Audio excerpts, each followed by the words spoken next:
we have to have passion about certain things, right? And football is a passion of mine. I'm sure it's a passion for some of you as well. But public health preparedness and response is also a passion of mine. And it's been a passion for a while. I can tell you it became more of a passion after my Ebola experience.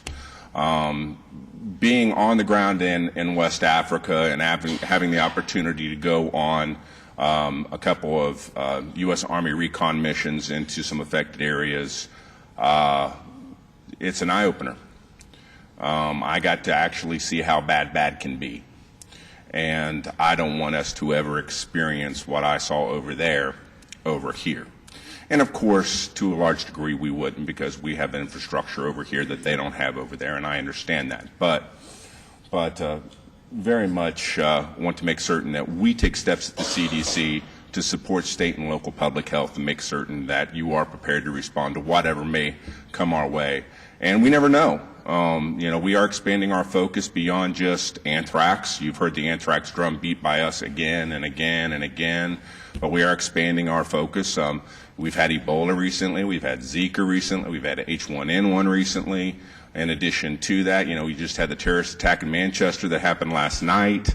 So we never know what's going to come our way, and we need to be prepared for whatever that might be. Unfortunately, I am no Scott Rice. And so a lot of the updates that he wanted me to provide, I'm going to actually have to read through and talk through. Some of the questions I may not be able to answer, but Tamiki can circle around with Scott Rice if you have any questions that I can't answer and get those answers for you. What I'm going to start with, next slide please. Where's the clicker? There we go. Kind of hard to miss, the big silver thing. DSLR Mission, to assure the nation's public health system is prepared for and capable of responding to and recovering from a public health event or emergency.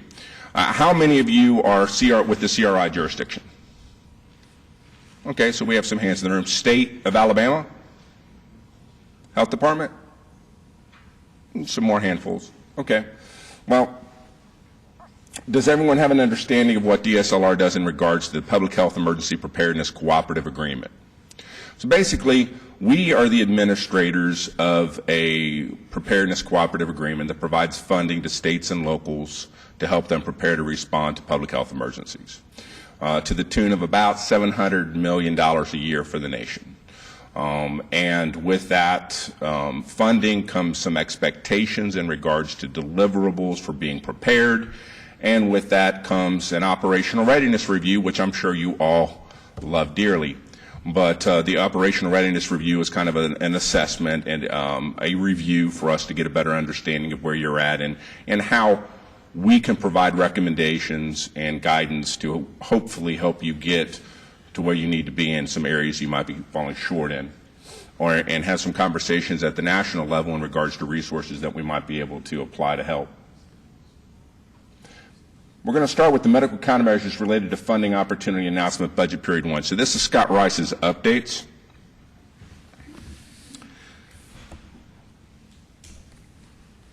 So let me go back here to this slide. So the way the Preparedness Cooperative Agreement is established is it is a 5-year project period. We're fixing to start budget period 1 coming up in a few months. So this is a 5-year cycle. It's going to run through 2022. And this is for budget period 1. Oh, hold on a sec. We missed a slide. There we go. Okay. So in regards to medical countermeasure distribution and dispensing plans, and jurisdictions participating in the Chemical Hazards Emergency Management CHEMPAC program, Cities Readiness Initiative, other local and state plans for maintaining treatment or prophylaxis caches, HPP and FEP awardees in each healthcare coalition must be engaged in the development, training, and exercises of these medical countermeasure distribution and dispensing plans by the end of budget period 1, which again starts in the next few months.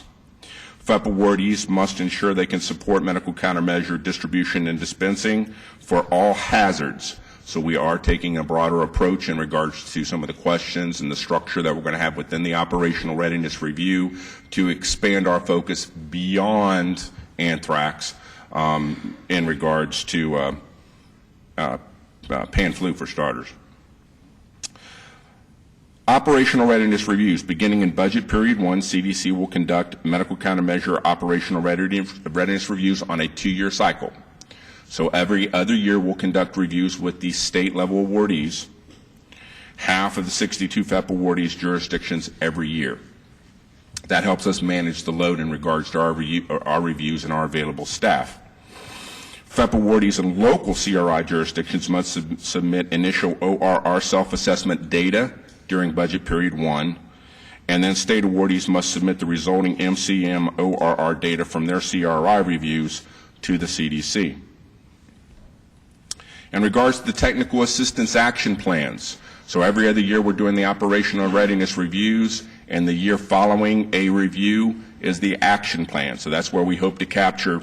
Last year it was 3 to 5 action items, areas that you identified that you needed to shore up, that you needed to improve, and that was supposed to be the foundation for your action plans. But all FEP awardees must submit updated MCM action plans twice each budget period, so every 6 months, and participate in quarterly conference calls with CDC. State awardees must develop MCM action plans for all their CRI local planning jurisdictions, conduct quarterly conference calls with those CRI jurisdictions. Let's see what else we got. Critical contact. Maintaining critical contact information with us within the new CDC. It's going to be the on-track data center. For those of you that experience the SharePoint-based operational readiness review platform, I apologize because it was not good. There were print issues. There were a variety of issues with that system that we identified. That's the reason why we've invested the time and a lot of staff energy and dollars into this new system. And I hope this new system, from what I can tell, and I am in the reviews, the brief outs, that it's going well. So I think you'll be much happier with what you're fixing to get in regards to that. But it's important to maintain that critical contact information for us so that if something does happen, we know who to contact within your state, within your jurisdictions. Inventory management tracking system and data exchange annual tests. So basically you got 2 options, using IMATs, right, which we've been pushing, or you can have your own. But if you have your own inventory management system, then we're going to have to ensure that we can exchange data between your system and our system. So that is an annual test and an annual requirement to make certain that if you're not using IMATs, we can still exchange data back and forth. Coordinate exercise planning and implementation. Awardees must develop and update multi-year training and exercise plans, or MITAPs, to reflect planned activities. I think you're going to see an increased focus by us at the CDC on HCEP compliance and following HCEP moving forward. Awardees must conduct 1 joint statewide or regional full-scale exercise within the 5-year project period to test public health and healthcare preparedness capabilities.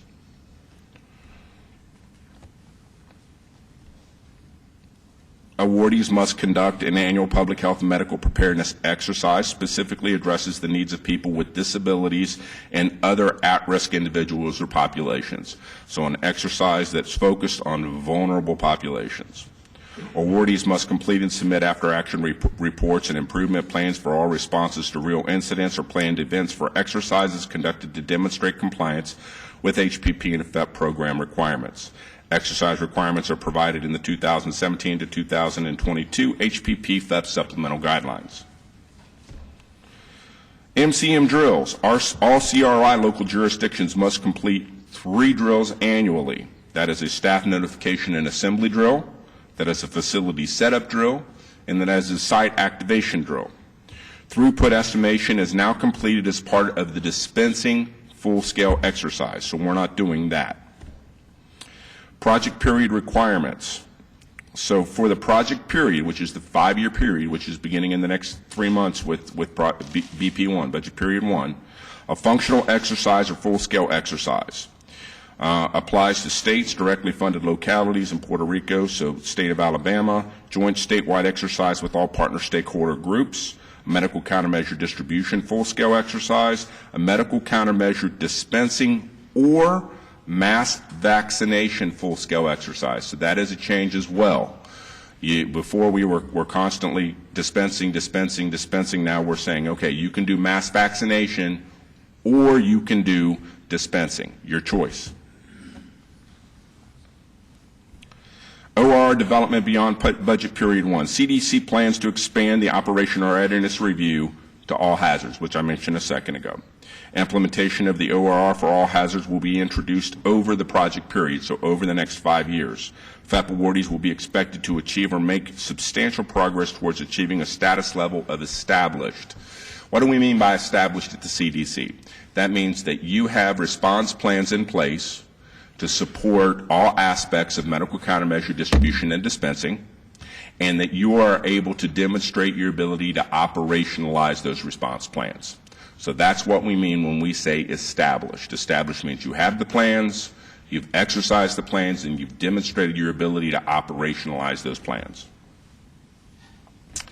CDC working with stakeholders on MCM ORR redesign activities. I don't think I need to get into that. This kind of lead out of his updates and into ours, or into mine, excuse me. Operationalizing response plans. In recognition of the staffing challenges jurisdictions face as the public health workforce continues to shrink, awardees must consider other staffing resources to effectively mobilize MCM dispensing operations. Awardees must proactively integrate all components of their state and local governments in MCM response planning and consider inclusion. This is not saying you've got to do it. This is saying that we want you to consider inclusion of the following strategies in your MCM plans. Consider using the National Guard as a potential resource for medical countermeasure distribution and dispensing. And I'll be talking about that in a little bit more detail in a second. Consider volunteer reassignment of state and local employees to participate in MCM mission areas. Some jurisdictions are very successful in regards to their ability to use state employees and city and county employees to support medical countermeasure response efforts. So we want you to consider the possibility of doing that.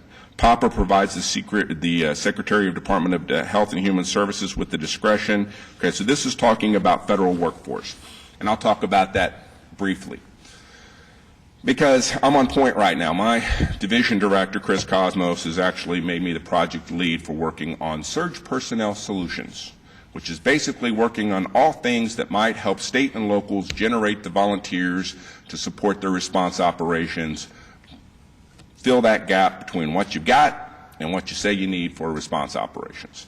So I'm working with federal, I'm working with private sector, with NGOs, working on pharmaceutical supply chain, there's a wide range of topics. But I'll address the federal workforce piece real quick because this is within the funding opportunity announcement. So as far as the federal workforce is concerned, been in conversations with the Department of Homeland Security, Department of Defense, working with the National Security Council, Veterans Affairs, who am I forgetting? Homeland Security, Department of Defense, Veterans Affairs, Health and Human Services, us, White House, in regards to trying to move the federal workforce piece. We have a Presidential Executive Order 13527, which dates back to approximately January of 2010, which directed federal agencies to develop their closed points of dispensing plans for their agencies themselves, and also for us to develop a federal rapid response teams to support a medical countermeasure response. Unfortunately, due to the Office of Personnel Management, i.e. HR, and some restrictions that they've placed upon us, we haven't been able to cut ourselves loose of that. We were hoping to, because Obama's administration was doing some spring cleaning back, or I'll say winter cleaning back in December before the administrations was changing, and realized that we hadn't seen much activity on this presidential executive order. So pulled together the Disaster Readiness Group. The Disaster Readiness Group had a meeting. OPM was at the table, sat down. OPM said, okay, we think we can help address this and get around the federal workforce piece. And we formed a pilot with 5 cities. We didn't select the cities. The cities were selected by the Office of Personnel Management. And there was a precondition on the OPM memo that went out that federal agencies need to determine whether their participation, their support of state and local public health for medical countermeasure missions, was within their scope of mission.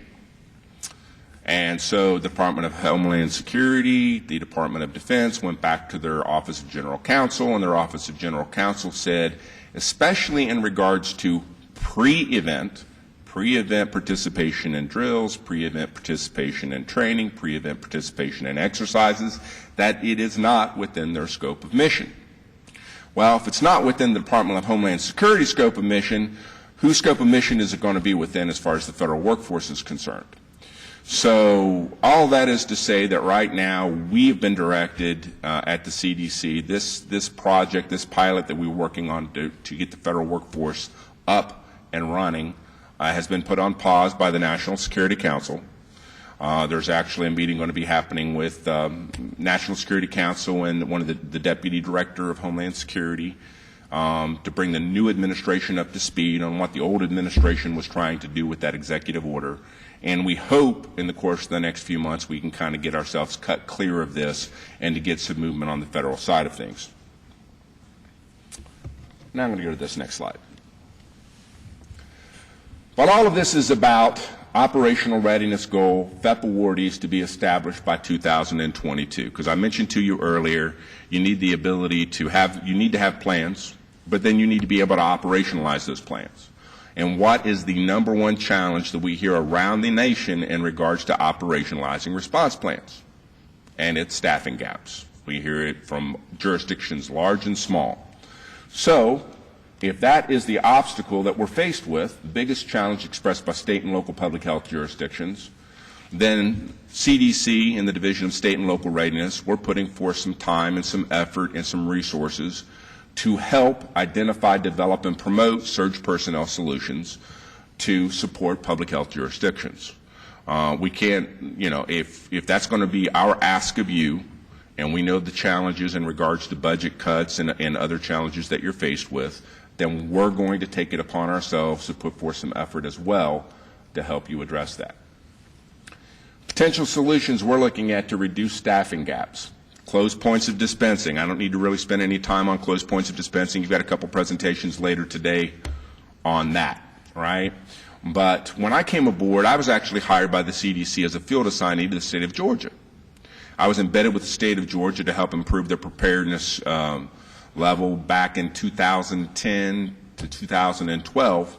And what I discovered back then is the CDC was good about telling other jurisdictions, hey, you need to do closed pods.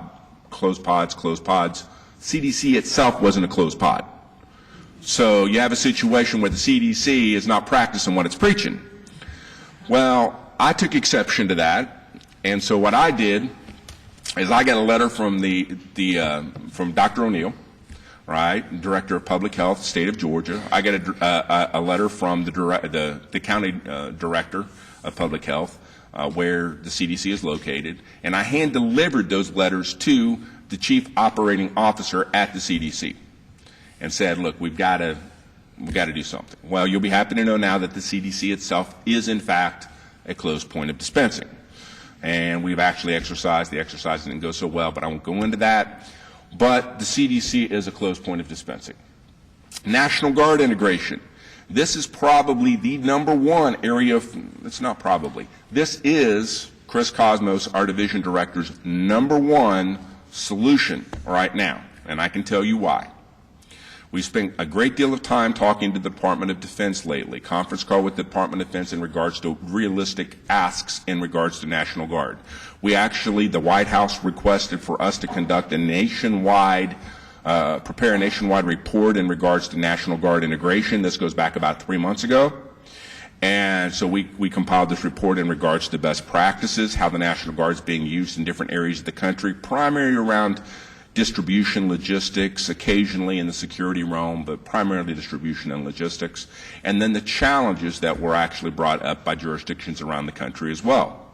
Well, we're working with a senior level Department of Defense representative right now. Her name's Beth Kennedy. And Beth was literally like, I can go through this list and refute almost every one of these challenges that the jurisdictions are saying. There are we have Title 10 forces and we have Title 32 forces. And the Title X forces are forces that are actually available within a time frame to support an anthrax-based response. You can actually have National Guard assets within a 3 to 6 hour time frame, I think a 12-hour, 24-hour, depending upon the teams, available to support a medical countermeasure response. So just know that we're working with the Department of Defense to socialize, educate jurisdictions in regards to what the ground truth is in regards to the use of National Guard resources to support a medical countermeasure response. And we are looking beyond medical countermeasure distribution. We're also looking at medical countermeasure dispensing as well. One thing that I would ask for you to keep in mind in a situation like this, because overtasking is one of the things that comes up routinely with National Guard. Overtasking, overtasking, overtasking. And DOD says, no. This is not a pandemic influenza event in a vaccination clinic.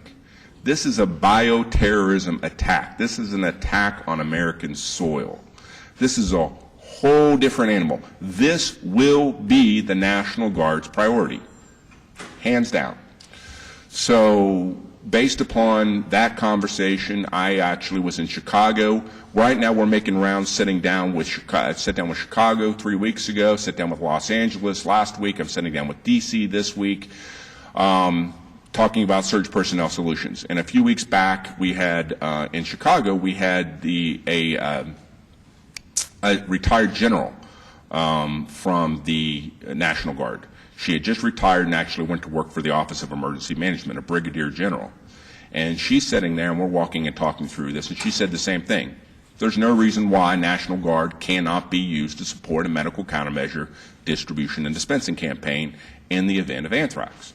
So I think I don't want to belabor that point, but just know that that is something that we are addressing. So I'm going to skip past this. National Guard integration I've kind of covered. Don't need to really go through this. This does show best practices. So on that report that I told you we generated for the White House, this gives you an understanding of what jurisdictions around the country said that they were currently using the National Guard for. Distribution 81%, security 37%, staging and storing 26%, dispensing. So of the respondents, I think there were 27 respondents in all, state level. Of the respondents, this is the percentage breakdown in regards to using those that use the Guard. Challenges, overtasking was at 33%, deployment timeline 33%. DOD has pushed back on both of these, saying no, neither one of these is true. Funding 26%, training of National Guard staff, governor's declaration required. Mutual aid cross-border collaboration, let me talk about this for a second. We're talking at the CDC about EMAC, because what you find is fire departments around the nation, law enforcement around the nation, emergency management around the nation routinely uses EMAC, mutual aid. You don't have Chicago sitting on 400,000 firefighters because Chicago could burn down again. They call on mutual aid, and if they need firefighters, additional firefighters, they call on surrounding jurisdictions and surrounding states to come support it.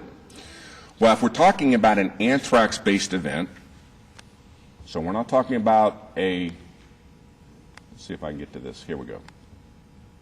If you're talking about an anthrax-based event, not a pan-flu event, not a contagious event, if you're looking at the second 12 hours of an anthrax-based event, and this shows you a map of Chicago going at 100 miles, 200 miles, 300 miles. We've been doing this SNS program for a long time. All major cities and most smaller cities in the nation have core trained point of dispensing staff.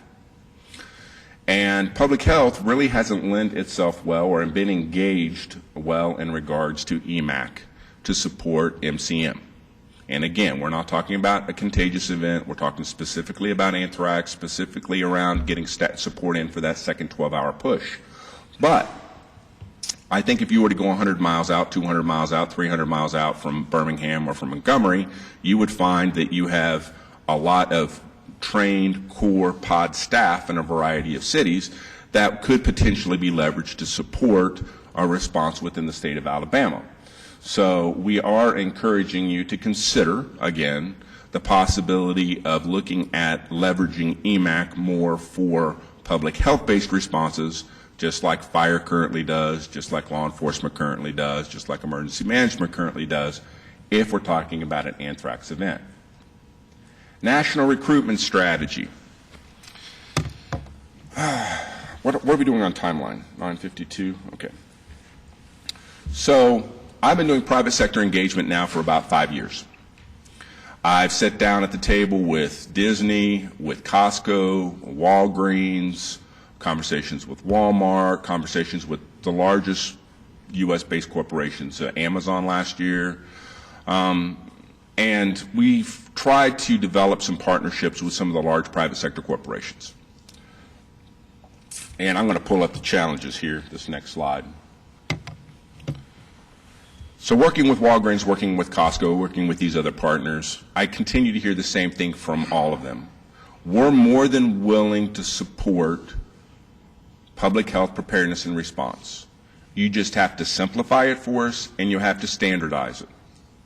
We cannot support 75 MOUs in 50 different formats floating into our legal department. That is not something that is supportable, sustainable by us. So if you simplify it and you standardize it, we'll play all day long. But you got to simplify it and standardize it. And unfortunately, public health doesn't lend itself well at this point in time to simplifying and standardizing. But there is a push and an effort moving in that direction.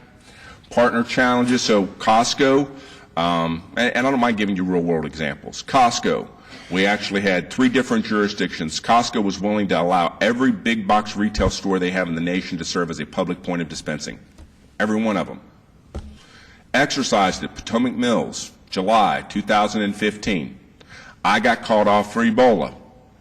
I was shipped off to Sierra Leone, shipped off to Guinea. I come back about 6 months later. Nobody picked up the ball in my absence. Since nobody picked up the ball in my absence, I tried to re-engage with Costco, and I could not re-engage with Costco. A lot of time and a lot of effort by a lot of people that yielded bumpkus.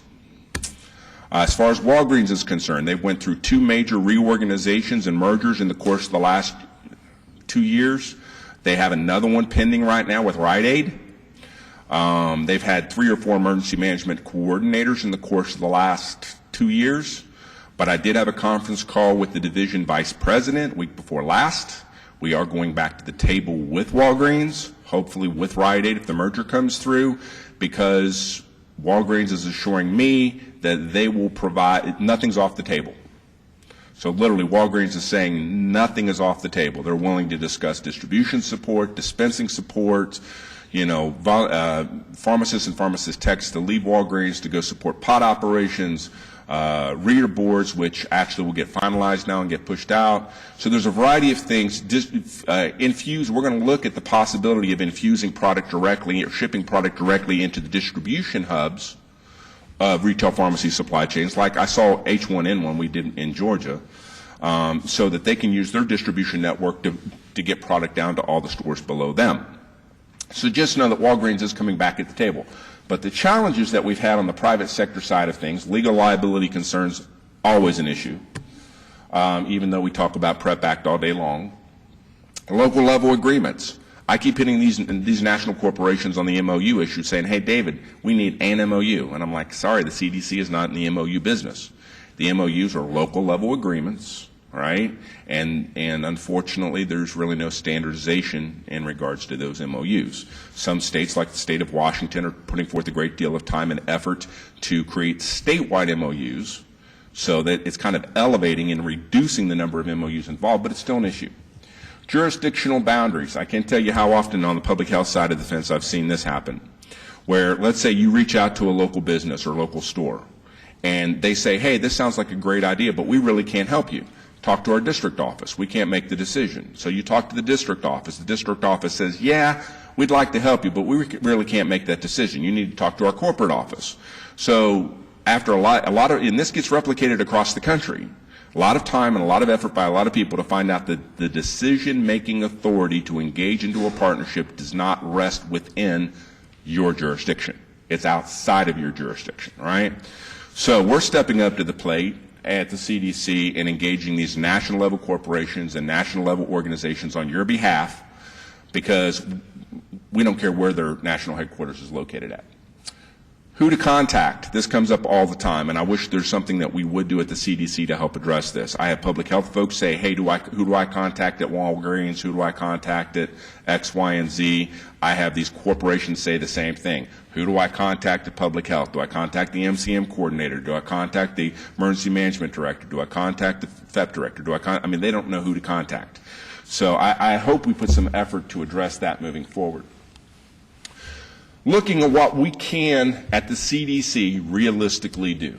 I took a step back about a month ago, 6 weeks ago, and lessons learned, tried to look at things. Simplify and standardize. We get this all the time. Okay, so I said, let's start with recruitment. Can we standardize the messaging? Can we standardize who we are, the messaging in regards to who we are, what we do, why we do what we do, how you can help? And I think the answer is yes. Across all industry sectors, we can standardize the messaging. Okay. If we can standardize the messaging, can we standardize the registration? Because if you're taking a top-down approach, you can't give them 200 places to go. You need to give them a place to go to register. And I said, okay, what options are available for us to create standardization in regards to registration? And some of you are probably going to wince when I say this, so just hold your wince. I came up with eSRVIP. Here's the thing. All states are required to have eSRVIP. I had a conversation with the eSRVIP national director. Matter of fact, I'm actually in D.C. this week sitting down with the director at HHS, ASPR eSRVIP director this week, to walk and talk through getting some things fixed up. But eSRVIP does have a central website registration page. You can go there, you can select your state, and if you select your state, you can go to the state to register as a volunteer. So this is a one-stop shop, right? If I give the URL to get to this main registration website and they can select their state and then they can register, then we could create potentially standardization on registration across all industry sectors. So working on cleaning up some of the language, and I know there's been some issues in regards to eSRVIP in different areas, the degree in which it's used and how it's used and things of that nature, but this would give us standardization for registration, which is a big deal if we're working with these national level corporations and organizations on a top-down approach. So, develop simple and standardized messages and recruitment materials. Personalize the messages and materials for each industry sector. So, we can change the background, we can change a picture, we can, we can change the language. Instead of saying employees in management, maybe we say congregation and leadership, and all of a sudden we can tailor the messaging to each industry sector. Top-down approach, national association or headquarters. I just finished sitting down 2 or 3 weeks ago with Moose International in Chicago, Illinois, Lions Club International, Chicago, Illinois, as 2 examples. And you're thinking, oh, Moose and Elk, and well, Moose has 900,000 members, 2,000 chapters in the United States. Lions Club has 4 million members. I mean, these aren't small organizations, and they care about their communities. They want to take steps to help their communities, and both of them expressed a willingness to do so moving forward. So just know that so far, so good. I'm actually going to be sitting down with the top 6 veteran service organizations in the United States tomorrow. Yeah, tomorrow in D.C., and walking and talking through this with their national security directors as well. So our ask of them would be this. So this is the simple part. Disseminate the standardized message to their population. We're going to say, we're going to give you the standardized messaging. You disseminate it using the methods of message dissemination you currently use, whatever that happens to be. Give us visibility of that message dissemination. So if you disseminate the message on a newsletter, give us a copy of the newsletter. You do it on a blog, give us a copy of the blog. So we got visibility of the message dissemination. The third is to give us a letter of support to share with state and local public health agencies. Because my thought is, I would have loved to have had this when I was at the local level, is if there's a letter of support from the national corporation or the national association, CDC initiative, CDC logo, endorsement by the national association or national, it should open doors for you guys all day long. Okay, so that's the thought behind that. They would send those letters of support down through their chain. We provide those letters of support to state and local public health. You guys have the ability to conduct outreach to generate volunteers. So that gives you the ability to take a bottom-up approach in addition to our top-down approach. Use of ESRVIP for all registration. The environmental scan that I did about 6 weeks ago of ESRVIP showed that 82% of the states currently recruit medical and other volunteers through ESRVIP, medical and non-medical. So even though the language right now on their site says medical, which is going to change, 82% is actually medical, non-medical. That gives you a picture of what the current registration page looks like at HHS ASPR ESRVIP, and the ability to select the state. And again, I'm going to be sitting down to work on the language, because if I was a non-health professional and I came to this site and I saw health professionals, I would think I went to the wrong place. So that's going to be fixed. But I think this does several things for state and local public health. First, it's simple and scalable based upon available DSLR resources. So we can conduct, if we have a response, we can scale back. If we're not in response mode, we can scale up. But it gives us flexibility on our end in regards to scalability. No memorandum of understanding needed at the national level. This is a point that I want to make in regards to the MOU issue. This doesn't require, we're dealing with individuals, we're not dealing with organizations. We're asking for them to promote a volunteer opportunity throughout their organization. We're not asking for Moose to sign an MOU with us. Now, if you find out that there's 25 volunteers at the local Moose and you want to turn them into a closed point of dispensing, by all means, local public health has the ability to do that. But that's something that we don't have to concern ourselves with this approach as far as MOUs are concerned. Partnerships are not superimposed on state and local jurisdictions. So it's not like us getting a partnership with Costco saying, okay, we got a partnership with Costco, you've got a Costco, ergo we expect you to work with Costco. This is like you use them if you want to use them, and you use them how you want to use them. Volunteers can support state and local jurisdictions as needed, short-term results, high visibility, all-hazard solution. A lot of the states are using MRC, enrolling their volunteers because they have to be associated. They're rolling them into the MRC. Well, if your volunteer numbers generate within our MRC, that's not Anthrax volunteers, folks. That's shelter ops volunteers, that's pan flu volunteers, that's all public health emergency response volunteers. So that's the thought process behind our current recruitment and registration strategy. Retail pharmacy supply chain, I just finished talking about that. I'm checking my time. We will be spending some time and effort on this. A very positive feedback from Tim Gorman, the division vice president I visited with a couple weeks ago. I've known Tim for a few years, and he assured me that Walgreens is going to take steps internally so that regardless of mergers, regardless of staff turnover, they're going to establish processes to maintain engagement with public health moving forward. So that's a good sign. And we're going to plan on having a meeting. We'll probably send a half a dozen folks up to their corporate headquarters in the next couple months, sit down and explore options in regards to support of public health.